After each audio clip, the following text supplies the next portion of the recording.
మన పక్కన ఇంకోటి అయితే కనబడుతోంది సార్. యాక్చువల్ గా దీని కథ ఏంటి సార్? ఇది చిన్నపిల్లలా కనబడుతుంది. దీని మదర్ నా దగ్గరే పుట్టిందండి. ఇది నా దగ్గర బ్రీడ్ అయింది. దీని మీరు ఇందాక అడిగారు కదా పంచ్ కళ్యాణి అని చెప్పి, దీని ఫాదర్ పంచ్ కళ్యాణి అండి యాక్చువల్ గా. దీని గ్రాండ్ ఫాదర్ ఇప్పుడు రిలయన్స్ లో ఉంది,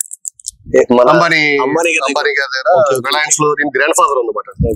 సో అంబానీ గారు వాళ్ళ అబ్బాయి చాలా వరకు ఏనుగుల్ని వాటిని కూడా పెంచుతున్నారు అక్కడే. అదే ఫామ్ లో దీని గ్రాండ్ ఫాదర్ కూడా ఉంది. అది దాని పేరు దేవరతన్ అండి. ఆ స్టాలియన్ పేరు దేవరతన్. దీనికి ఏమైనా పేరు పెట్టారా? దీని పేరు 7 అండి.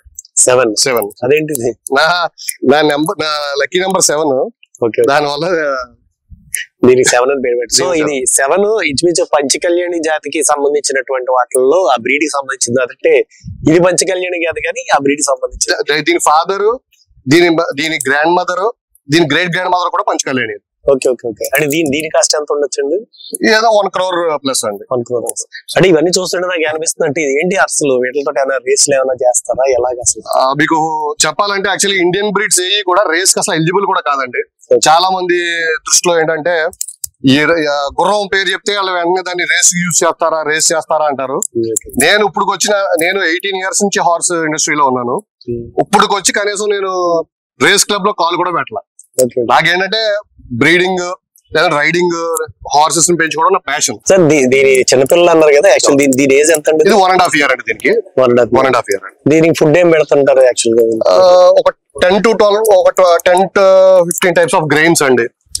అన్ని మనం ఆడించేసి బాయిల్ చేసి పెడతాం. అంటే మనం అయితే ఉలవలు, గోధుమలు, మొక్కజొన్న, ఓట్స్, బార్లీ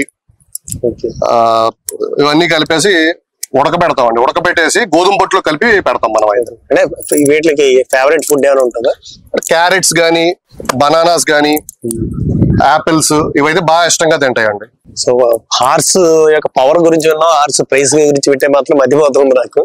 బట్ దాంతో పాటు ఈయన ప్యాషన్ కూడా జోడైంది. సో ఇది పంచకళ్యాణి దానికి సంబంధించినటువంటి. సరే ఇంకో బ్రీడ్ ఒకటి చూద్దాం.